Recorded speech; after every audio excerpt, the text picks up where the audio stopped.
Okay, how's everything going this evening? It's December 17th, 2024. And I want to talk about three people tonight. Three people that probably are three of the happiest guys in the world right now because they're winning at everything. First person is, of course, Donald Trump. It's interesting because I'm not the...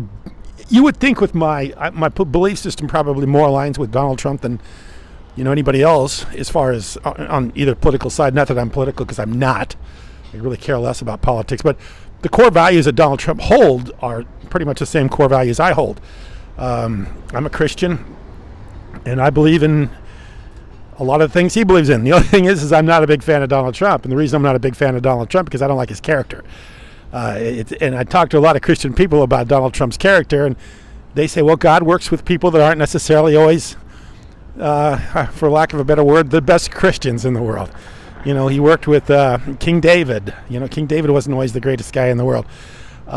King David had his enemies put to death. I mean, even the woman that he was sleeping with, his girlfriend, his husband, he had put out in the front lines and had the soldiers draw back, and the guy got killed. So, King David wasn't the greatest guy in the world.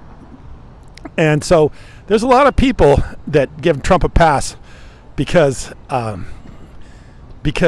God works with people, some imperfect people sometimes.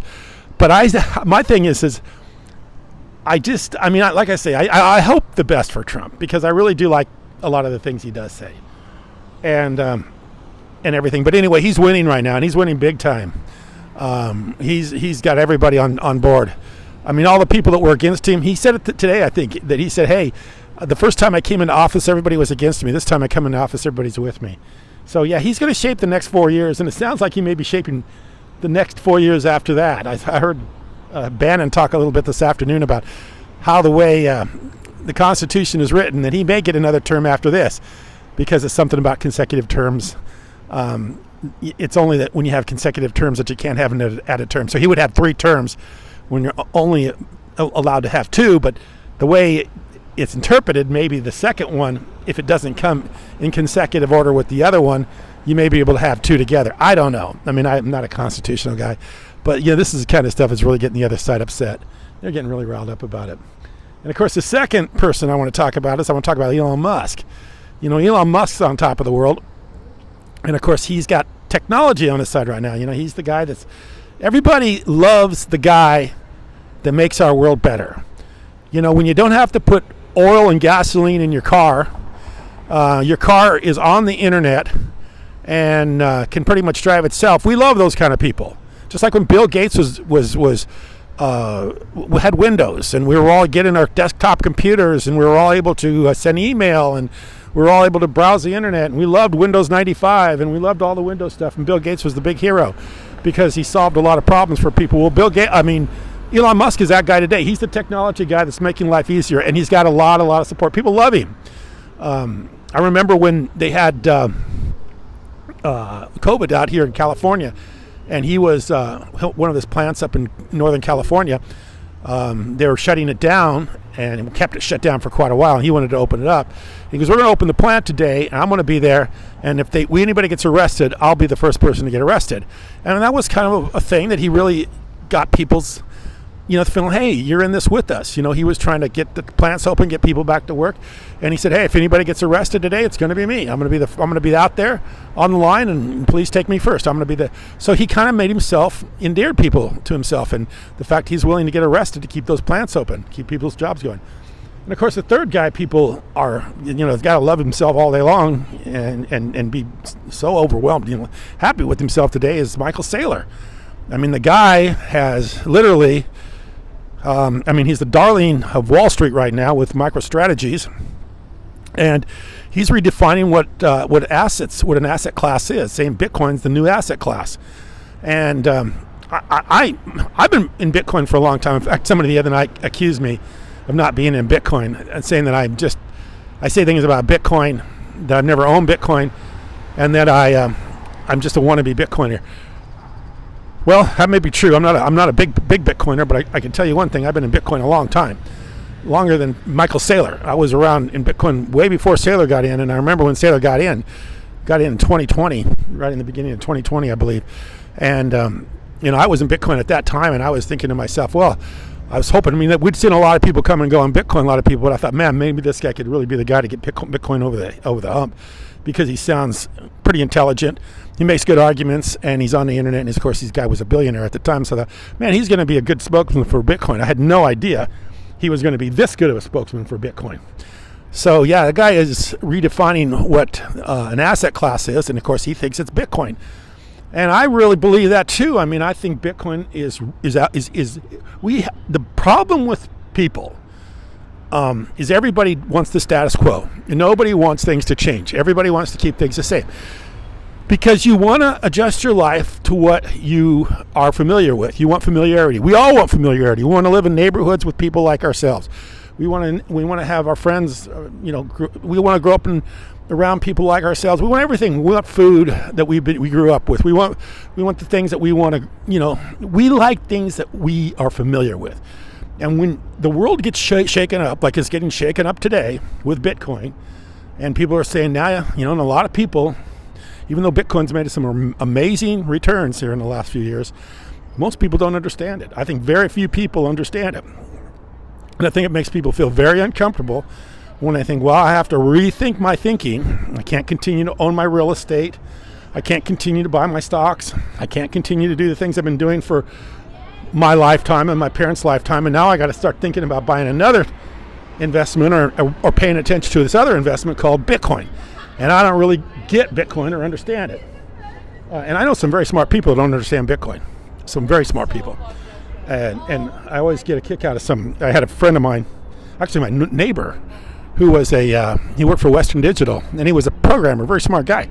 And I remember one day, this has been a few years ago, and I was talking about Bitcoin, and I was saying, hey, you understand Bitcoin? He said, oh yeah, I got Bitcoin. And I said, oh yeah, you get Bitcoin? And so I thought we were going to have a really good discussion about Bitcoin. And then come to find out, it's a smart guy. He was worked for Western Digital, like I said, developing these computer disks. So anyway, he when I got to talking to him a little bit, he thought Bitcoin was just that coin that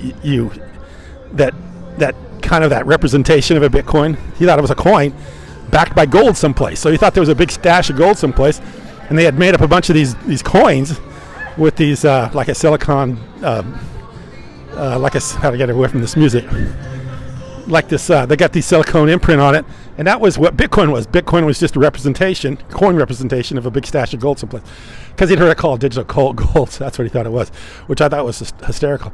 So yeah, this is what a lot of people think, but they don't think that, hey, maybe I should sell my house and buy Bitcoin. Maybe I should sell my business and buy Bitcoin. Maybe I should invest in Bitcoin and quit my job. These are things that people have to start thinking about, because this is kind of what Michael Saylor's saying to do. He is so involved with Bitcoin right now. He wants you to rethink your whole financial world, basically sell everything you own and buy Bitcoin and live on Bitcoin the rest of your life. That's what he thinks, because that's what he did. He took a company that was successful but was basically going nowhere, and was probably had seen better days and was drying up and kind of having a hard time holding the money together, and sold it all and bought Bitcoin. And basically now he's converting. You can buy a bond right now. He's selling bonds that are convertible into his company stock for 0% interest, and buy Bitcoin. So, and then in whatever year, whenever those bonds mature, you can convert it into MicroStrategy stock and own Bitcoin. So this is the kind of things he's doing, and he's encouraging other corporations to do this. So he wants everybody to do this. Everybody to have and even Trump is saying this, to have a strategic reserve of Bitcoin.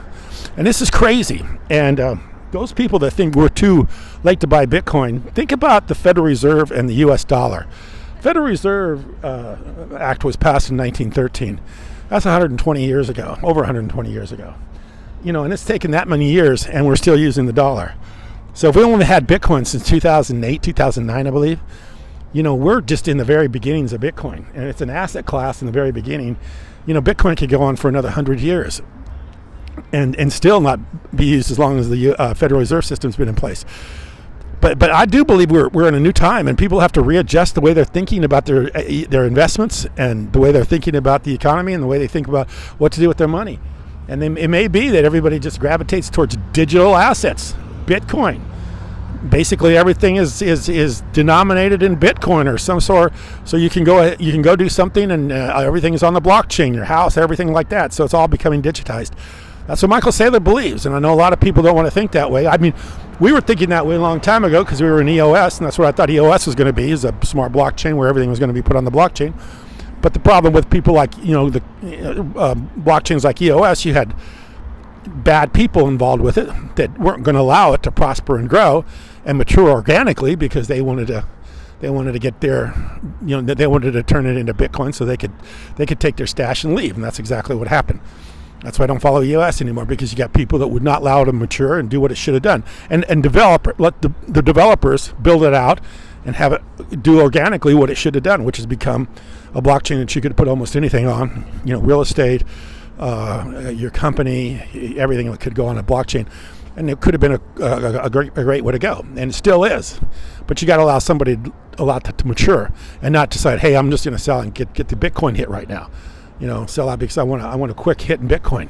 So yeah, we're going to rethink everything. And these three people, Michael Saylor, Donald Trump, and Elon Musk, are going to be the three people that are going to be ahead of this whole game. So we don't know. I mean, what's going to happen in the next 4 years? I hope it goes well. I'm pulling for everything to turn out better than hopefully it's been going, because the problem is the reason Donald Trump ever has gotten the traction that he has is because the other side had gotten so bad. I mean, come on, man. It's this with Kamala Harris and Joe Biden. It's just got so bad. It's so pathetic. It's so miserable.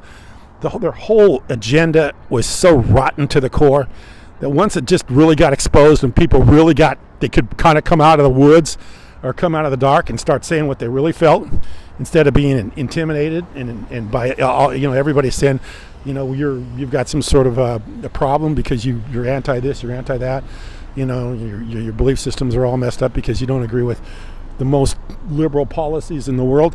When you can finally come out of the closet and start saying what you really thought, because Donald Trump would say it, and he's winning, now everybody's going to come out of the woodwork and say, yeah, it was always kind of creepy, that whole Biden, agenda, that whole thing with the, all the other things they were doing. I ain't even going to talk about it because I didn't want to go into it because it's just too creepy. But yeah, it is. It's people are coming out of the woodworks, and Donald Trump's going to be he's going to be leading. Now, what kind of character this guy has and how it turns out, I don't know. Because like I say, Donald Trump's got character problems. He's got big time character problems.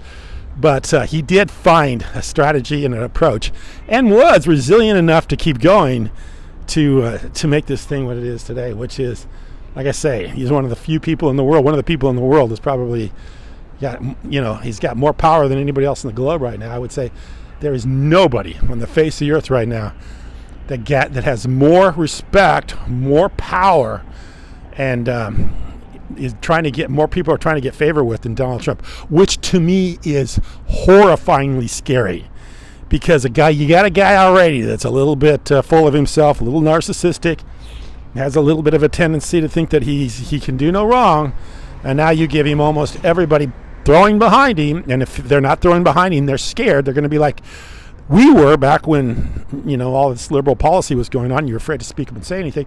Now they're going to be afraid to speak up and say anything against Trump because they don't know what kind of retaliation or retribution he's ready to give out. So everybody's going to kind of shut up and let Trump do what he wants to do. Even these judges, man, they're all kowtowing to Trump, and they're dismissing these lawsuits and stuff. I mean, it's because you know what? They know that he's the kind of guy, and he says he's the kind of guy. Hey, I punch back, and I punch back twice as hard, which is probably the most non-Christian thing you could say and do. And this is where I got a problem. One day you got to draw the line and say, hey, do you fall in with Trump because it just feels good to be winning? Or do you actually sit there and look at the character and listen to what actually comes out of his mouth and realize, you know what, those are not the principles that are described in the book of Matthew, Mark, and Luke and John. I mean, those are not biblical principles. Those are the things. They're not of the Gospels. So this is what scares me about Donald Trump. So anyway, we'll see what happens. But interesting times, interesting people. Thanks. I appreciate you watching. Thank you.